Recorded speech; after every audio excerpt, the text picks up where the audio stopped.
আসসালামু আলাইকুম বন্ধুরা, আশা করি সবাই ভালো আছেন। তো বন্ধুরা, আমরা আজকে শিখব DDO iBas plus plus ID থেকে সরকারি কর্মচারীদের মাসিক বেতন যেভাবে দেওয়া হয়। তো আপনারা ভিডিওটি না টেনে সম্পূর্ণ দেখুন। আমরা প্রথমে একটা ইন্টারনেট ব্রাউজার ওপেন করব। ওপেন করে আমরা এখানে লিখব iBas প্লাস প্লাস। আমরা লিখে চার্জ করব। চার্জ করার পর আপনারা এখানে দেখতেছেন যে integrated budget and accounting system iBas। আমরা এই লেখাটার উপর ক্লিক করে দেব। দেন আমাদেরকে এখানে লগ ইন করতে হবে। লগ ইন করতে হলে আমাদের যে ডিডিও কিংবা অফিস প্রধান আছেন, অফিস প্রধানের যে iBas প্লাস প্লাস অ্যাকাউন্ট আছে ওনার ইউজার আইডি, পাসওয়ার্ড এবং এখানে যে ক্যাপচাটা উল্লেখ আছে আমরা এই ক্যাপচাটাকে এখানে এন্ট্রি করব। এন্ট্রি করার পর আমরা এখানে লগ ইন করতে পারবো। তা আমি এখানে ইউজার আইডি, পাসওয়ার্ড এবং এখানে যে ক্যাপচাটা আছে ক্যাপচাটা এখানে এন্ট্রি করেছি। এন্ট্রি করার পরে আপনারা এখানে যে লগ ইন বাটন আছে লগ ইন বাটনে ক্লিক করে দিবেন। লগ ইন বাটনে ক্লিক করে দেওয়ার পরে আপনারা এখানে দেখতেছেন যে অনেকগুলো অপশন আছে, তার মধ্যে এখানে বাজেট এক্সিকিউশনে ক্লিক করে দিবেন।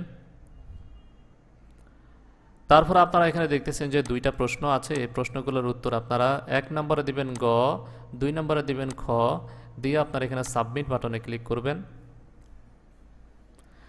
সাবমিট বাটনে ক্লিক করার পরে আমাদের যে iBas প্লাস প্লাস অ্যাকাউন্টটি আছে এই অ্যাকাউন্টটি এখানে ওপেন হয়ে গেছে। ওপেন হওয়ার পর আপনারা এখানে দেখতেছেন যে বাম পাশে বাজেট এক্সিকিউশন লেখা আছে, আমরা এখানে ক্লিক করব। ক্লিক করার পর আপনারা এখানে দেখতেছেন যে অনলাইন পে বিল লেখা আছে, আমরা এই অনলাইন পে বিলে ক্লিক করব। তারপর আপনারা এখানে দেখতেছেন যে এমপ্লয়ি পে বিল এন্ট্রি, আমরা এখানে ক্লিক করব। তারপর আপনারা এখানে দেখতেছেন যে পে পয়েন্ট, আমাদের যে অফিসের নাম আছে অফিসের নামটা এখানে সামনে থাকবে, ডিডিও আছে অফিসের নামটা থাকবে এবং কোডটা থাকবে। তারপর এখানে যে ফিসকাল ইয়ার ফর স্যালারি, আপনাদের অর্থ বছরটা আপনারা এখানে দিয়ে দিবেন 2023-24।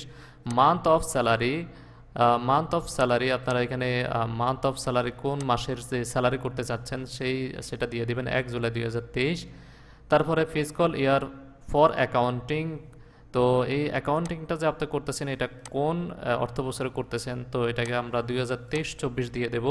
তারপর মান্থ অফ অ্যাকাউন্টিং লেখা আছে, তো আমরা এখানে মান্থ অফ অ্যাকাউন্টিংয়ের সামনে আগস্ট দিয়ে দেব। তারপরে এমপ্লয়ি টাইপ আপনারা যদি গভর্নমেন্ট স্টাফ হন তাহলে গভর্নমেন্ট স্টাফ দিবেন, আর যদি পোস্টাল স্টাফ হন তাহলে পোস্টাল স্টাফ দিবেন। তো আমি গভর্নমেন্ট স্টাফ দিচ্ছি। তারপরে বিল গ্রুপ, এখানে অল এমপ্লয়ি এখানে অটোমেটিক দেওয়া থাকবে। তারপর আপনারা এখানে গো বাটনে ক্লিক করে দিবেন। গো বাটনে ক্লিক করার পর আপনারা এখানে দেখতেছেন যে প্রত্যেকের name, NID, gross amount, deduction amount, net amount চলে এসেছে। তো আপনারা যদি প্রত্যেকটা এমপ্লয়িকে যদি বেতন দিতে চান তাহলে এখানে সিলেক্ট অলে ক্লিক করবেন। আর যদি আপনারা কোনো এমপ্লয়িকে বেতন না দিতে চান তাহলে আপনারা এখানে এই যে টিক চিহ্ন উঠিয়ে দিবেন, তাহলে সে টাকাটা পাবে না।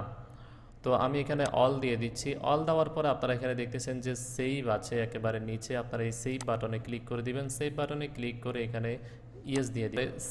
সেভ করার পরে আপনারা এখানে এমপ্লয়ি পে বিল সাবমিশনে চলে যাবেন।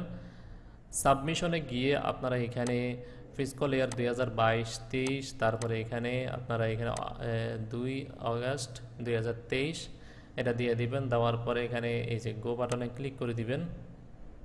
বাটনে ক্লিক করে দেওয়ার পরে আপনাদের এখানে সকল ইনফরমেশন চলে আসবে। আমরা যে এখানে গিয়ে এমপ্লয়ি পে বিলে যে আমরা এমপ্লয়ীদেরকে এন্ট্রি করেছি, তো এন্ট্রি করার পরে আপনারা যখন সেভ দেব, সেভ দেওয়ার পরে আমাদের এখানে সকল ডাটা এখানে চলে আসবে। আসার পরে আমরা এখানে সাবমিট বাটনে ক্লিক করব। দেন আমাদের এটা অ্যাকাউন্টস অফিসে ফরওয়ার্ড হয়ে যাবে। অ্যাকাউন্টস অফিসার ওখান থেকে ইএফটি করে দিলে আমাদের ব্যাংক অ্যাকাউন্টে এই টাকাটা যোগ হয়ে যাবে। তো বন্ধুরা, আশা করি আপনারা বিষয়টা বুঝতে পেরেছেন। আমার ভিডিওটা যদি আপনাদের কাছে ভালো লেগে থাকে তাহলে আমার চ্যানেলটি সাবস্ক্রাইব করুন এবং পাশে থাকা বেল আইকনটি বাজিয়ে রাখুন।